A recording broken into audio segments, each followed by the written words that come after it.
کیوں آج امریکہ میں اور یورپ میں یہ حالت ہے؟ آپ لوگوں کو بالکل پتہ نہیں ہے، امریکہ اور یورپ میں جو ہائی ایجوکیشن والے لوگ ہیں وہ نان امریکن نسل کے لوگ ہیں. وہ امریکن نسل کے لوگ، یورپین نسل کے لوگ 90% سے اوپر ہائی اسکول کے آگے بڑھ ہی نہیں پا رہے ہیں. اس لیے وہ تو ڈرگس میں اور ان سب چیزوں میں لگ جاتے ہیں.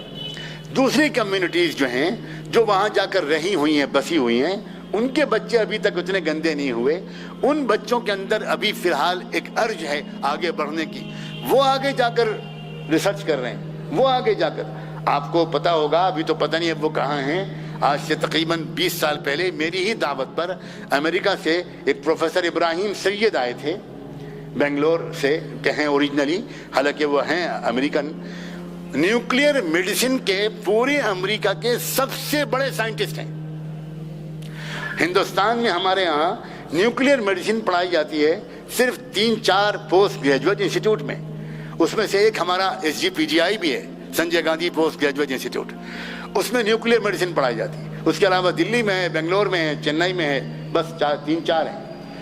تو انڈین گورنمنٹ نے امریکن گورنمنٹ سے یہ ریکویسٹ کی کہ نیوکلیئر میڈیسن کا ہم کو ایک پروفیسر بھیجیے، سائنٹسٹ بھیجیے، جو ہمارے post graduate medical research institutes میں جا کر ان کے نیوکلیئر میڈیسن کی ایجوکیشن کے معیار کو دیکھے اور اس کو اپلفٹ کرنے کے لیے ہم کو مشورے دے، سجیشنز دے. تو امریکن گورنمنٹ نے پروفیسر ابراہیم سید کو بھیجا. ابراہیم سید لکھنؤ آئے. لکھنؤ آئے اور یہاں جو CDRI ہے، سینٹرل ریسرچ انسٹیٹیوٹ، اس کے کچھ مسلم سائنٹسٹ اس وقت وہ تھے جو میرے درس قرآن میں جو مرکز میں اس وقت ہوتا تھا اس میں آتے تھے. انہوں نے ان مسلم سائنٹسٹ لوگوں سے پوچھا کہ میں کسی عالم دین سے ملنا چاہتا ہوں تو آپ ذرا مجھ کو ملاؤ. تو ان لوگوں نے مجھ سے ملایا. میں نے ابراہیم سید کو دیکھا، ان سے بات کی تو میں ان کو دیکھ کر انتہائی خوش ہوا.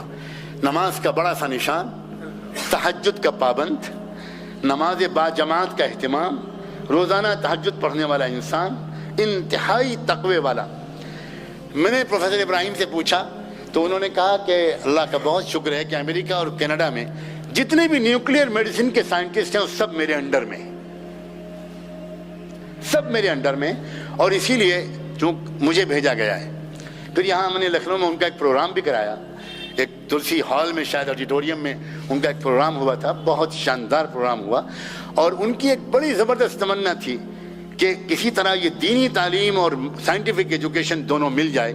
اللہ کا شکر ہے، اللہ تعالیٰ نے، میں نے اس موضوع پر کچھ کوششیں کی. اب جا کر امید ہے کہ میں جہاں پر جا کر اس گاؤں میں بسا ہوں، اللہ نے چاہا تو یہ میرا بچپن کا خواب پورا ہوگا. اور یہ دونوں جو ایجوکیشن کے اسٹریمز ہیں یہ یکجا ہوں گے. عالم دین وہ نکلے گا جو کیمسٹری اور سائنس اور فزکس اور سب کو ماہر ہوگا، اور پروفیشنل انشاءاللہ وہ نکلے گا جو قرآن، حدیث اور فقہ کا بھی ماہر ہوگا. ایسے انٹیگریٹڈ سسٹم کے ساتھ اللہ کرے ہمارا اگلی نسلیں پروان چڑھیں.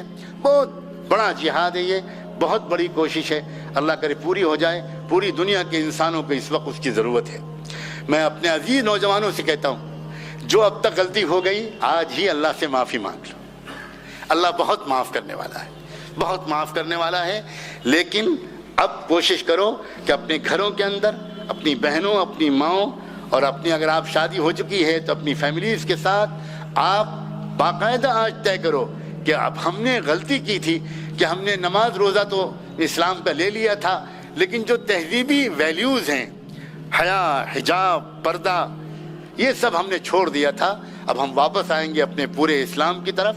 اور نہ صرف یہ کہ آپ خود واپس آؤ، بلکہ آپ اپنے جو کلاس فیلوز ہیں، آپ کے اپنی جو فیکلٹیز ہیں، آپ کے اپنے جو پروفیسرز ہیں، مسلم ہوں یا نان مسلم، ان کے سامنے بھی آپ ایمان کے ساتھ، ہمت کے ساتھ، نالج کے ساتھ اس موضوع پر بات چیت کا آغاز کرو.